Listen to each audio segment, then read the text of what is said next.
নমস্কার বন্ধুরা, নবদিগন্ত চ্যানেলের পক্ষ থেকে আপনাদের সকলকে জানাই স্বাগতম।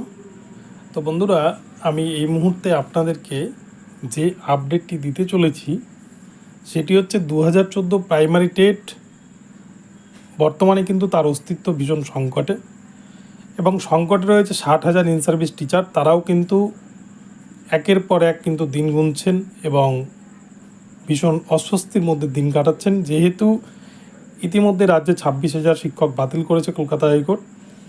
তো এক্ষেত্রে 2014 প্রাইমারি টেটকে বাঁচানোর কিন্তু একটাই অস্ত্র, একটাই হাতিয়ার, যেটা এই ভিডিওতে আপনাদের সাথে আজকে আলোচনা করব। কেননা 2014 টেটের ওপরে কিন্তু অনেকেরই ভবিষ্যৎ নির্ভর করছে। তো চলুন তাহলে 2014 প্রাইমারি টেটকে বাঁচানোর শেষ অস্ত্র কি, যেটা ক্যান্ডিডেটদের হাতেই কিন্তু রয়েছে। তো আপনাদেরকে আমি এই ভিডিওতে বিস্তারিত জানাবো। তো আপনারা সম্পূর্ণ ভিডিওটি স্কিপ না করে প্রথম থেকে শেষ পর্যন্ত দেখতে থাকুন। এই ভিডিওতে আপনারা অনেক ইনফরমেশন পেয়ে যাবেন। কিন্তু তার আগে বলে রাখি, যারা প্রথমবার চ্যানেলটি ভিজিট করছেন আপনারা কিন্তু অবশ্যই চ্যানেলটিকে সাবস্ক্রাইব করে নেবেন, কেননা এই ধরনের আপডেট সবার আগে সবার প্রথমে একমাত্র নবদিগন্ত চ্যানেলে পেয়ে যাবেন। তো চলুন বন্ধুরা, তাহলে আমরা এবার জেনে নিই যে কীভাবে 2014 প্রাইমারি টেটকে শেষ রক্ষা করা যেতে পারে। তো বন্ধুরা, আপনারা জানেন যে সদ্য রাজ্যে 26,000 শিক্ষকের চাকরি বাতিল করেছে কলকাতা হাইকোর্টের ডিভিশন বেঞ্চ, এবং যেটা কিন্তু সুপ্রিম কোর্টে মামলাটি এখনও রয়েছে, এবং সুপ্রিম কোর্টে এই মামলাটি যে পর্যায়ে রয়েছে তাতে কিন্তু চাকরি ফিরে পাওয়ার মতো কিন্তু পরিস্থিতিতে নেই স্কুল সার্ভিস কমিশনের নবম, দশম, একাদশ দ্বাদশ, গ্রুপ সি, গ্রুপ ডি এর শিক্ষক এবং অশিক্ষক কর্মীরা। তো এক কথায় বলতে গেলে এই যে স্কুল সার্ভিস কমিশনের যে 2016 সালের নিয়োগ, সেটা কিন্তু আবার প্রথম থেকে শুরু হওয়ারই চান্স রয়েছে, যে পথে কোর্ট এখন পর্যন্ত কিন্তু হাঁটছে। তো এরই মধ্যে কিন্তু আবার বাতিলের পথে কড়া নাড়ছে 2014 প্রাইমারি টেট, কেননা গত পরশুদিন বিচারপতি রাজাশেখর মান্থার এজলাসে যে মামলাটি ছিল ওএমআর মামলা, আপনারা দেখেছেন, আমি ভিডিওতে ইসলাম আপনাদেরকে অর্ডার কপি সহ কিন্তু আমি ব্যাখ্যা করেছি। 3 তারিখে যে মামলাটি উঠেছিল, সেক্ষেত্রে বিচারপতি রাজাশেখর মান্থা যে কয়েকটি প্রশ্ন করেছেন, তার মনে যে সমস্ত প্রশ্নগুলো এসেছে 2014 প্রাইমারির মামলাগুলো প্রসঙ্গে, এবং পিটিশনারদের যে দাবি, সেই দাবি, সিবিআইয়ের যে তথ্য প্রমাণ, এই সমস্ত বিষয়কে একত্রিত করে তার মনে যে সমস্ত প্রশ্নগুলো এসছে, সে সমস্ত প্রশ্নের কিন্তু সবথেকে গুরুত্বপূর্ণ যিনি প্রথম যে প্রশ্নটা রেখেছেন, যে 2014 প্রাইমারি টেট যে হয়েছিল, সেক্ষেত্রে ওয়েস্ট বেঙ্গল প্রাইমারি বোর্ডের কি ভূমিকা রয়েছে এই টেটের উপর, যে অলরেডি 3টি নিয়োগ হয়ে গিয়েছে, সেক্ষেত্রে প্রাইমারি বোর্ডের ভূমিকা। এবং দ্বিতীয় যে প্রশ্নটি করেছেন, যে এলিজিবল এবং নন এলিজিবল ক্যান্ডিডেটদেরকে কী করে বাছাই করেছে, বা বাছাইয়ের প্রক্রিয়াটা কী ছিল, এবং যে এস বাসুরায়ান কোম্পানি ওএমআর মূল্যায়নের দায়িত্বে ছিল, শুধু ওএমআর মূল্যায়নই বলা ভুল, তাদেরকে ওএমআর মূল্যায়নের দায়িত্ব কোনো রকম টেন্ডার ছাড়া দেওয়া হলেও তারাই কিন্তু প্রস্তুত করেছিল প্যানেল, এবং সেই প্যানেল প্রস্তুত করে সেই প্যানেল কিন্তু মানিক ভট্টাচার্যের পার্সোনাল যে ইমেল আইডি রয়েছে সেখানে লিস্ট পাঠিয়েছিলেন, যে সঠিক ক্যান্ডিডেটদেরকে তারা চাকরিগুলো দিয়েছেন কিনা বা প্যানেলের নাম দিয়েছেন কিনা, এটা যাচাই করার জন্য। যদিও সেটা কিন্তু ওয়েস্ট বেঙ্গল প্রাইমারি বোর্ডের যে অফিসিয়াল ইমেল আইডি রয়েছে সেখানে পাঠানোর কথা ছিল, কিন্তু সেখানে না পাঠিয়ে মানিক ভট্টাচার্যের পার্সোনাল ইমেল আইডিতে পাঠানো হয়েছিল। এই সমস্ত যে বিষয়গুলো নিয়ে প্রশ্নগুলো রেখেছেন বিচারপতি রাজাশেখর মান্থা, যার ফলে কিন্তু প্রাইমারি টেটের অস্তিত্ব এমনি সংকটে। এই প্রশ্নগুলোর উত্তর কিন্তু জানাতে হবে প্রাইমারি বোর্ডকে। তো এর মধ্যেই কিন্তু যারা ইন সার্ভিস টিচার অলরেডি চাকরি করছেন দীর্ঘদিন ধরে, যারা 7 বছর 8 বছর ধরে চাকরি করছেন, তারা কিন্তু খুব ভয়ে দিন কাটাচ্ছেন, কেননা সদ্য যেহেতু স্কুল সার্ভিস কমিশনের চাকরি বাতিল করে দিয়েছে, এতদিনের চাকরি।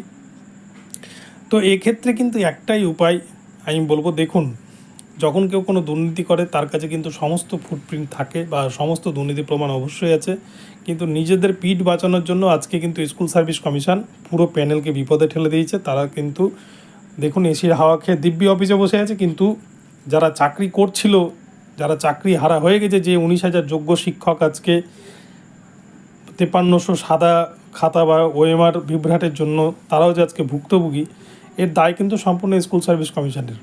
স্কুল সার্ভিস কমিশন সকলকে আজকে কিন্তু বাদন নাচ নাচাচ্ছে বলা যায়, এবং তারা কিন্তু আজকে রৌদ্রের মধ্যে আন্দোলন করছে, যারা অ্যাকচুয়ালি স্কুলে ছিল তাদেরকে আজকে রাস্তায় ঘুরে বেড়াতে হচ্ছে। দীর্ঘ 8 বছর চাকরি করার পরেও আজকে এই পরিস্থিতি। তো এই দায় কার? এই দায় হচ্ছে সম্পূর্ণ স্কুল সার্ভিস কমিশনের, কেননা তাদের ব্যর্থতা। তারা ওএমআর সিট নষ্ট করেছে, তারা ওএমআর সিট প্রডিউস করতে পারছে না, কোর্টে প্রমাণ প্রডিউস করতে পারছে না। যেখানে কিন্তু একটা ওএমআর সিটকে 20 বছর সংরক্ষণ করে রাখার কথা, সেখানে মাত্র 1 বছরের মাথাতেই ওএমআর সিট নষ্ট করে দেওয়া হচ্ছে। তো স্কুল সার্ভিস কমিশনের গেজেটে কিন্তু অন্তত 3 বছর ওএমআরকে রাখার কথা ছিল, কিন্তু সেক্ষেত্রে সেটিকে নিয়ম কমিয়ে এনে 1 বছরের মাথাতে নষ্ট করে দেওয়া হয়েছে।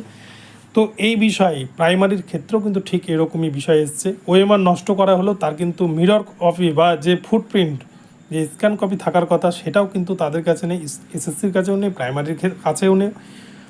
তো এক্ষেত্রে কিন্তু আমি বলবো ইন সার্ভিস টিচার যারা রয়েছেন এবং 2014 প্রাইমারি টেট পাস যারা রয়েছেন, ভবিষ্যতে চাকরি পেতে পারেন, যেহেতু একবার টেট পাস করলেই এখন লাইফ টাইম ভ্যালিডিটি এনসিটির নিয়ম অনুযায়ী। তাই 2014 টেট যেহেতু বর্তমানে বিপদের মধ্যে রয়েছে, আমার এটা ব্যক্তিগত মতামত যে পর্ষদকে যদি চাপ দেওয়া যায় তাহলেই কিন্তু অরিজিনাল ওএমআর সিট বেরিয়ে আসবে। আর অরিজিনাল ওএমআর সিট বেরিয়ে আসলেই কিন্তু সমস্ত বিষয় দুধ কা দুধ পানি কা পানি হয়ে যাবে। অরিজিনাল ওএমআর সিট বেরিয়ে না আসলেও অরিজিনাল ওএমআর সিট যেহেতু ওড়িশার বালাসোর শহর নষ্ট করে ফেলেছে, তার ফুটপ্রিন্ট কিন্তু অবশ্যই পর্ষদের কাছে আছে, তারা জানে যে কোথায় সেগুলোকে লুকিয়ে রেখেছে।